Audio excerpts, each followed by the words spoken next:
The morning of October 14th, 1887, began without incident at the Pennsylvania Coal Company's upper terminus. Freight train number 43 stood assembled on the high ground above Scranton, 27 cars of anthracite stretching back from the locomotive like a segmented spine of iron and timber. Engineer Thomas Caldwell walked the length of his engine, checking oil cups and bearing temperatures with the methodical attention of a man who had made this run 60 times before. The grade ahead dropped 1,100 feet over 8 miles of track, a descent he knew by memory. Every curve, every trestle, every siding where slower trains pulled aside to let expresses pass. The locomotive was a Baldwin consolidation type, built 3 years prior, with cylinders still tight and boiler tubes that held pressure without complaint. Behind it, 27 hoppers carried 400 tons of coal bound for the breaker yards below. Each car had been inspected. Couplings were solid. Brake shoes were measured and found adequate. The air brake system had been tested at the terminus, showing full pressure throughout the train. Caldwell's fireman, a young man named William Mercer, stood on the footplate shoveling coal into the firebox with steady rhythm. Steam pressure held at 140 pounds. Water showed 3/4 in the glass.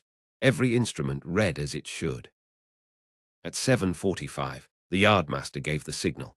Caldwell released the brakes, opened the throttle slightly, and felt the train begin to move.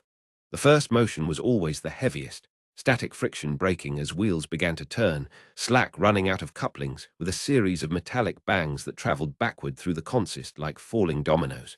Then the train was rolling, gathering momentum as gravity took hold. Caldwell throttled back, letting the grade do the work. Speed built gradually. 5 miles per hour, then 8, then 12. He had no concern. This was the rhythm of every descent, the careful balance between gravity and control. The rails ahead curved gently through a cut where late autumn trees pressed close on both sides. Morning light filtered through branches still holding their leaves, yellow and rust and deep red. Smoke from the locomotive drifted back over the coal cars, and Caldwell could hear the steady chuff of the exhaust, the creak of springs, the low rumble of wheel flanges against rail. The train moved as trains always moved, heavy and purposeful, following the iron path laid down before it. At 13 miles per hour, he made his first brake application. A slight pull on the lever, enough to check the speed without dragging the wheels. Air hissed from the engineer's valve. He waited for the familiar response, the slight jerk as brake shoes pressed against wheels, the gentle deceleration that would hold the train at safe speed for the next mile of grade. He counted seconds. Nothing changed. The locomotive continued forward at the same pace. Mercer glanced over from the firebox, his shovel paused mid-swing. Caldwell pulled the brake lever again, harder this time. Air released with a sharper sound. Still the train rolled on, speed unchanged, as if the brake system did not exist. Caldwell stared at the brake lever in his hand. For 15 years he had pulled this lever thousands of times, and it had always answered. The locomotive's own brakes should have responded immediately. They were directly connected, mere feet of pipe between valve and cylinder. He looked at the air pressure gauge. The needle stood at 70 pounds, exactly where it should be for a standard brake application. The reservoir was full. The system showed no loss of air, no rupture, no mechanical separation. Yet the train continued to accelerate down the grade. He tried again, pulling the lever into full emergency position. This was the maximum application, the command that should dump air from every brake cylinder on the train and set every brake shoe hard against every wheel. The sound was different this time, a violent rush of air, loud and sustained, as the system evacuated pressure. Caldwell felt the locomotive shudder slightly, but the shudder was not from braking. It was from the couplings tightening as the weight behind them pressed forward. The train was not slowing. If anything, it was gaining speed. Mercer dropped his shovel and moved to the side of the cab, leaning out to look back along the train. "Are the brakes set?" he shouted over the noise. Caldwell did not answer. He was watching the track ahead, calculating distance and speed with the instinct of long experience. They were approaching the Willow Creek Trestle, a timber structure that required trains to cross at reduced speed. He should have been slowing for the past quarter mile. Instead, they were running at 20 miles per hour and still accelerating. The locomotive entered the trestle at 23 miles per hour. The structure groaned under the weight, timbers flexing and creaking as iron wheels hammered across the gaps between ties. Caldwell could feel the vibration through the floor of the cab, a rhythmic pounding that seemed to shake the entire frame of the engine. Behind him, 27 coal cars followed, each one transferring hundreds of tons of force into wooden beams that had been designed for slower passage. The trestle held. They cleared the far side and entered another curve, this one tighter, and Caldwell felt the locomotive lean into the turn. Speed was now 26 miles per hour on a section of track where the limit was 18. He reached for the throttle and closed it completely, cutting off steam to the cylinders. The locomotive began coasting, driven only by gravity and momentum. It made no difference to the speed. The grade continued to pull them downward. Caldwell's mind worked through the possibilities. The brake valve was functioning. He could hear it, could see the pressure gauge responding to his commands. The air lines were intact. No hissing leaks, no visible brakes. The brake cylinders themselves must be receiving air. But the train was not stopping. Something in the system was failing to translate command into action, and he could not see where or why. Mercer was looking at him now, waiting for instruction. Caldwell said nothing. There was nothing useful to say. The train was running beyond his control, and every second carried them farther down the grade toward the marshalling yards at the bottom, where dozens of other trains stood on parallel tracks. In the seventh car, a brakeman named Peter Kovacs felt the floor shift beneath his feet. He had been walking the running board between cars, checking couplings out of habit, when the motion changed. The gentle swaying of a controlled descent became something sharper, more urgent. He grabbed the brake wheel mounted on the car's roof and tried to turn it. The wheel resisted, then gave way slightly, but the effect was negligible. The car continued to roll at increasing speed. Kovacs knew this grade. He had ridden it hundreds of times, and he knew the rhythm of a proper descent, the periodic applications of brakes, the slight checks in speed, the careful management of momentum. This was different. The train was running free, and the difference was unmistakable. He looked forward toward the locomotive, but smoke and the curve of the track blocked his view. He looked backward at the cars behind him, a long chain of loaded hoppers stretching into the distance. Everything appeared normal. Couplings were tight. Cars tracked properly on the rails, but the speed was wrong. In the 16th car, another brakeman named Samuel Drucker was experiencing the same realization. He had heard the air brakes release, the characteristic hiss that traveled down the train, but the expected deceleration had not followed. He climbed onto the roof of his car and began turning the manual brake wheel, cranking it down with all his strength. The brake shoes pressed against the wheels of his single car, and he could smell the friction, could hear the screech of iron on iron. But one car's brakes could not stop 400 tons of moving coal. The train pulled his car along as if the brakes did not exist. The grade steepened. Speed increased to 30 miles per hour. The sound changed. Wheels screamed against the rails on every curve, a high metallic shriek that carried across the valley. Inside the cars, loose coal began to shift, sliding toward the front of each hopper as momentum built. Couplings compressed with sharp bangs that echoed down the train. Each compression represented thousands of pounds of force, enough to bend iron if concentrated wrongly. The cars were not designed to sustain this kind of buffeting. Timber frames creaked. Bolts groaned in their holes.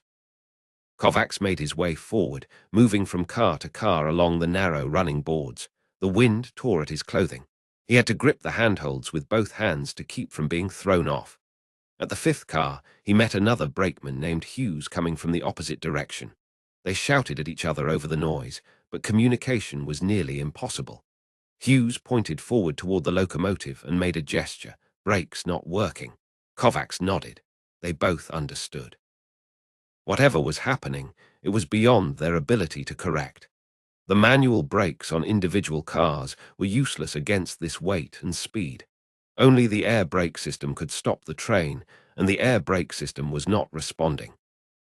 The train entered a long straightaway. For a moment, the grade leveled slightly, and speed stabilized at 32 miles per hour. Then the track dipped again, and they continued to accelerate. Caldwell could see the rail yard in the distance now, still several miles ahead, but visible as a dark cluster of buildings and track work at the base of the valley. Between his position and that yard lay 2 more miles of descending grade, 3 sharp curves, and one final steep pitch that would bring them into the switching district at maximum velocity. The tower operator at Scranton South saw the smoke first. Train number 43 was not due for another 12 minutes, but there was the unmistakable plume of a heavy locomotive under steam, moving faster than it should. He lifted his field glasses and studied the approaching train. Even at this distance, he could see that something was wrong. The speed was excessive. The locomotive was not drifting under control, but running hard down the grade. He reached for the signal lever and threw it to red, stopping all movements in the yard below. Then he grabbed the telephone and cranked the handle. The dispatcher answered immediately. "Train 43 is running wild," the tower operator said. "Coming in fast. Clear the main line." The dispatcher did not ask questions.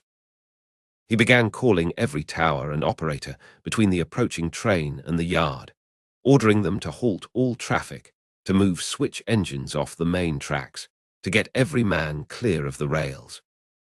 On the ground, yard workers heard the signal bells and looked up. Red flags appeared at every crossing. Switchmen began running toward standing trains, uncoupling locomotives, pushing cars by hand onto sidings. There was no time for organized movement. Men simply reacted, trying to clear space for whatever was coming. A freight train standing on track 3 was still being loaded. The crew abandoned the work and ran, leaving cars half full and the locomotive standing under steam. On track 5, a switch engine was pulling a string of empties toward the coal dock. The engineer saw the signal, saw the flags, and reversed his engine immediately, backing away from the main line as fast as the little locomotive could move. Train number 43 came into view around the final curve. The sight was unnatural, a heavy freight moving at passenger train speed, wheels throwing sparks, smoke pouring from the stack. The sound arrived seconds later, a roar of metal and steam and wheels hammering ties. Men in the yard stopped and stared. Some ran. Others stood frozen, unable to process what they were seeing. The train was supposed to arrive slowly, under control, ready to be broken apart, and its cars distributed to the breaker yards and the coal docks. Instead, it was hurtling toward them like a runaway, unstoppable and enormous. Caldwell could see the yard clearly now. He could see the red signals, the men running, the tracks being cleared. He pulled the brake lever again, holding it in emergency position, knowing it would make no difference but unable to do nothing. The air pressure gauge read 0. The system was fully applied, every pound of air evacuated from the train line. And still the train continued to accelerate. 37 miles per hour, 39, 40. The locomotive shook violently. Mercer braced himself against the side of the cab, his face white. The grade reached its steepest pitch, the final descent into the yard. Speed increased to 43 miles per hour. The locomotive entered the yard limits with no reduction in velocity, wheels screaming as it passed the tower where the operator stood watching helplessly. Caldwell gripped the throttle with one hand and the brake lever with the other, his mind racing through options that did not exist. There was no siding to take, no upgrade to slow them. The yard ahead was clear for a quarter-mile, but beyond that was a maze of tracks, standing cars, buildings, and men. If the train did not stop, it would collide with something. The only question was what and how many would die. Then, as suddenly as the crisis had begun, Caldwell felt a change. It was not dramatic. There was no lurch, no violent grab of brakes. But the locomotive's forward rush began to ease. The deceleration was gentle at first, almost imperceptible, but it was real. The pressure gauge on the brake system showed air returning to the line, pressure building back up as the system recharged. Caldwell stared at the gauge, not understanding. The brakes had been set in emergency for the past 3 minutes. Air should not be returning. The system should be fully evacuated, every brake shoe pressed hard against every wheel. But the train was slowing, 40 miles per hour, 38, 35. He could feel it now through the floor of the cab, the gentle resistance as brake shoes finally engaged fully across the entire length of the train. The deceleration increased, 32 miles per hour, 29. The locomotive passed a string of empty hoppers on a siding, then a coal dock, then a water tower. Everything was a blur, but the blur was slowing. 24 miles per hour, 20, 18. At 12 miles per hour, Caldwell released the brake lever slightly, allowing air to return to the system more quickly. The train responded immediately now, brakes engaging and releasing as commanded. He brought the train to a complete stop 300 yards from the end of clear track, the locomotive sitting on the main line with 27 coal cars stretched out behind it. Steam hissed from relief valves. The firebox door hung open, forgotten. Mercer sat down on the deck of the cab, his legs no longer able to support him. Silence settled over the yard. Men began emerging from buildings and from behind standing trains, walking slowly toward number 43 as if approaching something dangerous that might yet move. Caldwell climbed down from the cab and stood on the ballast beside the track. His hands were shaking. A yard supervisor approached, and Caldwell tried to explain what had happened, but the words came out confused and incomplete. The brakes had not worked. Then they had worked. There was no mechanical failure. No broken pipe. No severed hose. The system had simply refused to respond for 3 miles of descending grade, then engaged on its own as if nothing had been wrong. The supervisor ordered the train inspected immediately. Mechanics moved along the entire consist, checking every brake cylinder, every hose connection, every valve and fitting. They found nothing. Every component was intact. Every brake shoe was in place. Air pressure tested normally throughout the system. When the locomotive's brake valve was cycled through its positions, the system responded exactly as designed. Full application brought full braking. Release brought release. There was no evidence of any malfunction. Caldwell walked the length of the train himself, looking at each car, trying to find something that would explain what he had experienced. At the rear of the train, he stopped and looked back toward the locomotive. 27 cars, over 1,000 feet of train. He stood there for a long time, thinking about distance and pressure and time. Something in the length of the train had delayed the brakes. Something about how air traveled through that much steel pipe and rubber hose had created a lag between his command and the train's response. But what? And why had it corrected itself? The Pennsylvania Coal Company suspended operations on Train 43 and ordered a full investigation. Company engineers arrived from Philadelphia the next day, carrying pressure gauges, timing equipment, and diagrams of the Westinghouse automatic air brake system. They interviewed Caldwell and Mercer and the brakemen who had been on the train.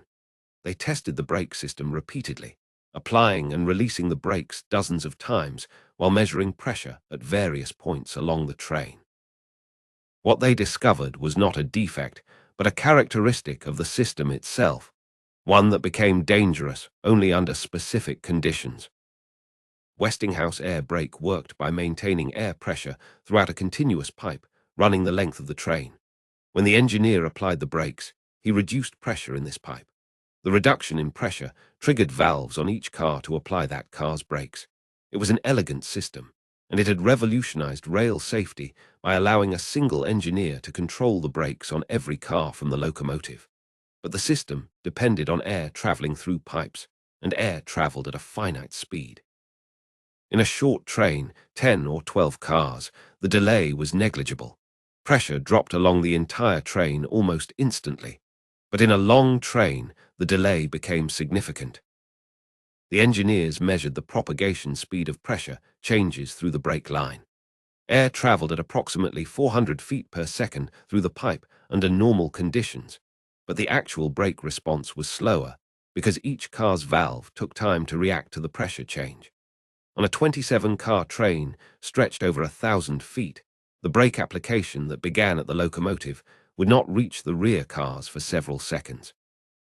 In that time, if the train was descending a steep grade, speed could increase substantially. But this alone did not explain what had happened to number 43. A delay of a few seconds would not cause a 3-mile loss of control. The engineers continued testing, and they discovered something else. The air brake pipe was not sealed perfectly at every connection. Small leaks existed, not large enough to prevent the system from functioning, but large enough to allow air to escape slowly over time. When the brake was applied on a long descending grade, pressure at the rear of the train would gradually leak away faster than it could be replenished from the front. The rear cars would lose braking force while the front cars maintained it. Then there was temperature.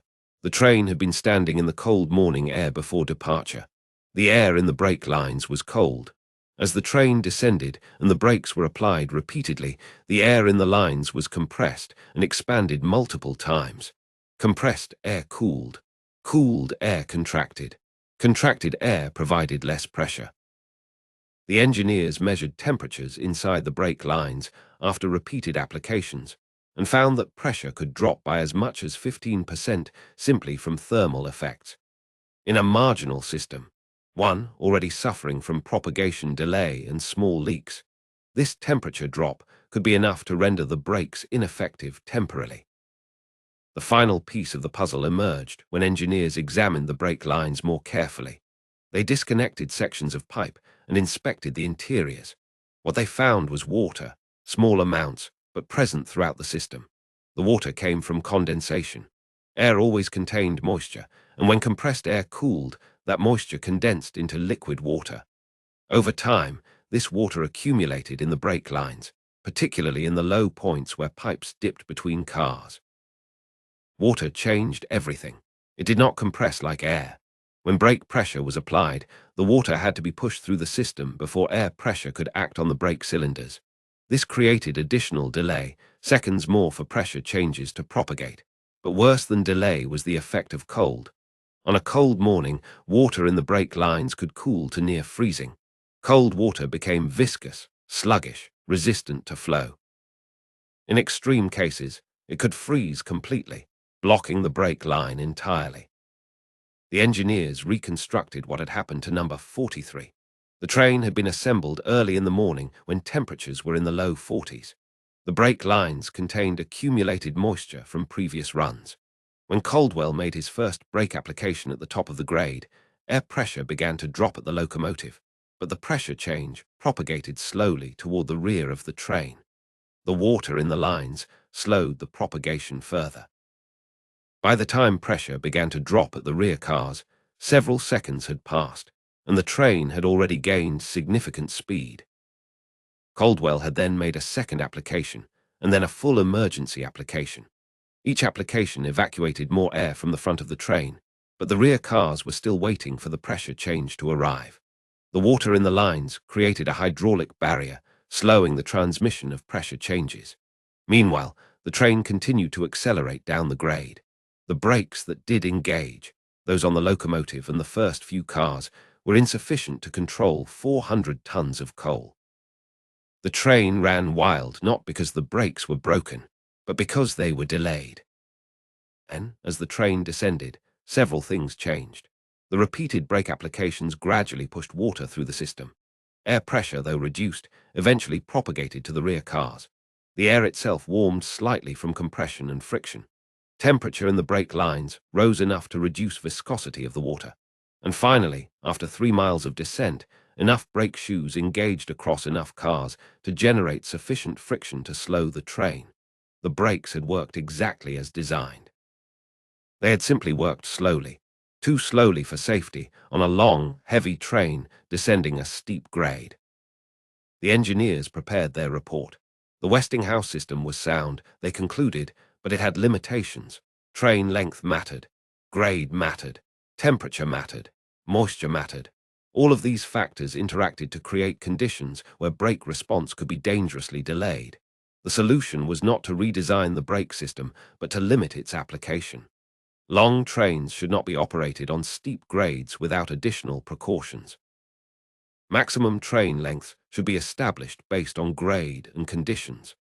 Engineers should be trained to understand the delays inherent in the system and to compensate by applying brakes earlier and more gradually.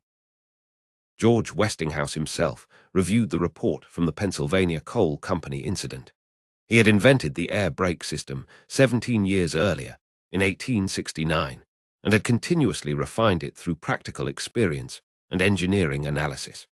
The system had saved countless lives, by replacing manual brakes that required brakemen to run along the tops of moving trains, turning brake wheels by hand in all weather. The air brake was safer, faster, and more reliable than anything that had come before, but it was not perfect, and Westinghouse knew it. The problem was not new to him. Other incidents had occurred, not many, but enough to reveal patterns. Long trains sometimes lost braking on descending grades. The delays inherent in pneumatic systems had been understood theoretically, but the practical consequences were still being discovered. Westinghouse had already developed improvements to address some of these issues.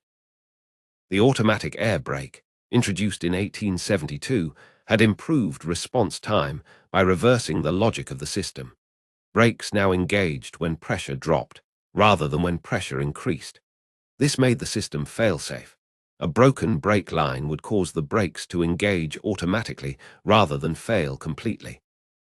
But even the automatic system could not overcome the physics of air propagation. Pressure changes still took time to travel through 1,000 feet of pipe. Moisture still accumulated.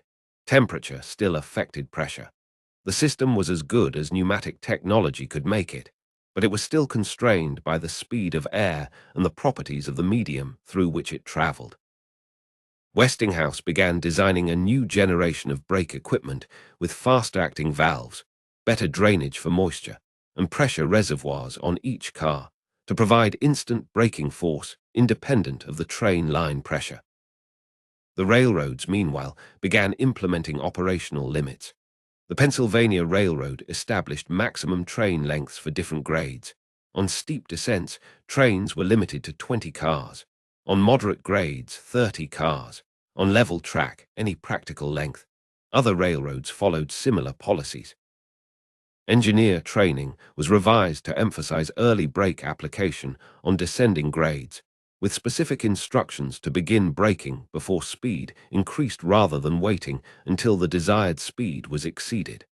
The practice of setting the air, applying brakes gradually, and allowing time for the system to propagate before assessing results, became standard procedure. Thomas Caldwell returned to service 2 weeks after the incident. He received no reprimand.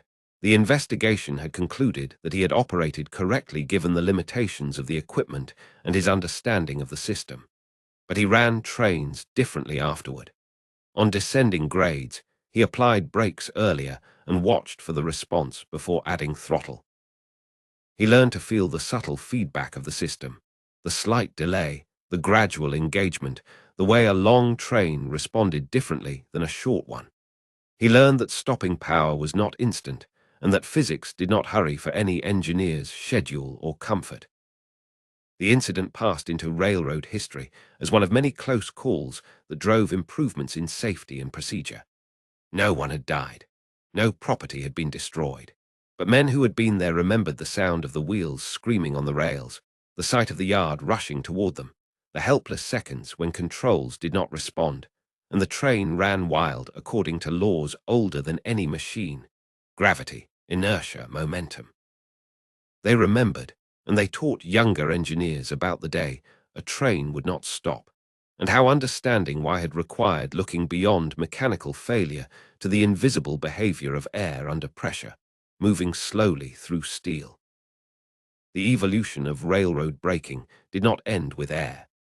In later decades, vacuum brakes, electro-pneumatic systems, and eventually electronic controls would each improve response time and reliability. But every system would face the same fundamental challenge: the need to transmit a command from the front of a train to its rear, and to do so faster than physics would allow without assistance. The air brake incident at Scranton became a teaching example, not of failure, but of the boundaries where engineering met natural law. Railroad engineers learned to think in terms of delay and propagation. They learned that a train was not a single object, but a chain of objects, each responding to forces on its own timeline. They learned that safety margins must account not just for stopping distance, but for stopping time, the seconds required for commands to travel and systems to engage. These lessons extended beyond railroads. Any system of sufficient scale, Whether mechanical, electrical, or human, would eventually confront similar issues. Size imposed delay. Distance imposed lag.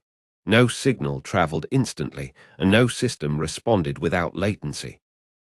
The men who worked on the railroads in those years understood this intuitively. They could feel it in the way a train moved, in the slack running in and out of couplings, in the subtle difference between commanding a brake application and feeling it take hold. They learned to work with the machine's inherent characteristics rather than against them, to anticipate delays rather than be surprised by them, to respect the fact that 400 tons of coal could not be stopped instantly, no matter how well the equipment functioned or how skilled the engineer.